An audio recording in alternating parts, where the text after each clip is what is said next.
Hi everyone, I'm Clever and welcome back to the Clever Report. So, freedom of speech is a fundamental human right. Especially in the United States, it's taken very, very seriously because they have the First Amendment right, which protects all speech, even offensive speech, even morally repugnant speeches. The First Amendment protects it. But in the case of Shiloh Hendrix, the woman that allegedly held racial slurs at a 8-year-old black boy 4 months ago in Rochester Park in Minnesota, now she's been charged because because of what she said. Now, I'm not, encouraging what she said because it's a racial slur. I'm not saying it is right, but it is not a crime. Last time I checked, there's a new story that came out yesterday saying that she's been charged for just saying what she said at the young black child. Let's watch the news story, then I'll give you my take on that. 4 months after the incident. KIMT News 3's Evan Berg joins us live from Roy Sutherland Park, where it all started. And Evan, what kind of consequences could we see for Shiloh Hendrix? Sananda, if she's found guilty of the 3 charges of disorderly conduct she has been faced with, Hendrix could face 90 days in jail for each charge or a $1,000 fine for each charge. Did you call him a child? Did you call the child the word?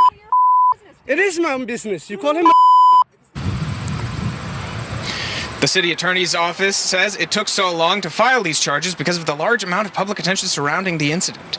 If you remember back in May, there were several protests held by groups like Journey and the Rochester NAACP calling for Hendrix to face some form of accountability.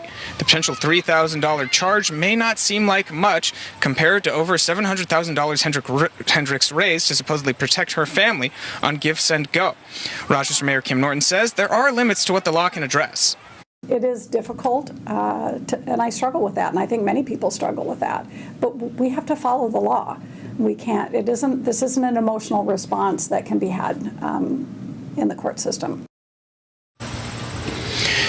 The city of Rochester says in a case like this, it can't enhance the misdemeanor charge with a hate crime charge. However, Hendrix's recent windfall could disqualify her from seeking a public defender if she chooses to. Live in Rochester, Evan Berg, KIMT News 3. All right, thank you so much, Evan. The complaint has been signed by an Olmsted County judge. No court. This is a slippery slope. This is a slippery slope what we're trying to do, or what the state of Minnesota is trying to do. Because when you actually start prosecuting people because of what they said, it's not actually what they did, what they said. Freedom of speech is protected under the First Amendment, unless you're defaming somebody or inciting violence. So far, I don't think she's defaming that boy. I don't think she's inciting any violence. What she said is morally not good. It's not something I encourage people to say. But the problem is that this is a double standard. When black people call white people crackers and use all the racial slurs against white people, they don't prosecute them like this. They don't even prosecute them. It doesn't even make the news. It doesn't make the news at all. And black people use the N-word amongst each other. They call each other the N-word in their music and everything. Nobody is based an eye. But that aside, at first, white people came around and raised money for her because they were tired of being prosecuted in their own country that they are the majority. You don't blame them. People are now becoming very, very tribalistic because of this two-tiered justice system in the United States. So she was, gifted almost for over $800,000 because somebody that was filming her doxed her, and it's alleged that that guy is a pedo. The guy that actually doxed her is a pedophile. It's alleged that he's the pedophile. Filmed her, and now she was getting dressed in her workplace and at her home. She had to use that money to get a new house, get a new land, relocate her family. So according to her, I quote, "I guarantee you that I will not be backing down. I will be fighting back. I have an excellent team on my side who are knowledgeable and trustworthy. I am confident in our success." According to her, in the United States, we are protected by the First Amendment, and no amount of hurt feelings can change that. You see, this is what she's saying, that even if what she said is very, very bad, it's something that people shouldn't encourage people to say, especially using racial slurs against especially children. But that doesn't mean she should be prosecuted and charged because of what she said. So let's keep reading. The NNACP president Wale Alemode said on Thursday, August 26, that the organization felt that the charges were appropriate, but NAACP wants to see more. He called on the Olmsted County Attorney Office to look at the way to look at every nook and cranny of the case.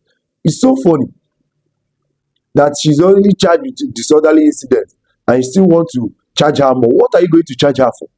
What are you going to charge her for? Because she said certain racial slurs at a child, which is very, very bad, but it's not a crime. It is not a crime, the last time I checked. So, according to NAACP, it engages in offensive, obscene, abusive language, tending reasonably and arouse alarm, anger, and resentment in others. So basically, this is a code word of boss, for saying that what you said offended me. I am hurt by what you said. Then you're actually going to be prosecuted for that. It's a very big slippery slope because freedom of speech is where comedians have the right to call out the government. If you start saying that people should be prosecuted for what they said and not actually what they did, and in this case, they are not inciting violence, they are not defaming the person, and they should be prosecuted because of that, then you are walking a very thin line.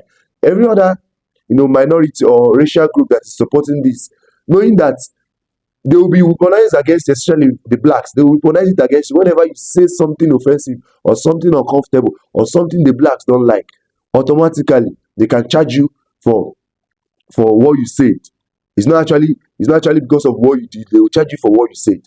So I actually think they are throwing the book at this woman just because she's white. Because if it was the other way around, if the roles were reversed, nothing will happen. You won't even make national news. And that's all I'm going to say about that. So give me your comment section. Give me your take in the comment section. Let me know what your take on this story is. I might be wrong. I might be saying nonsense. But this is my own opinion. I love you. But God loves you more.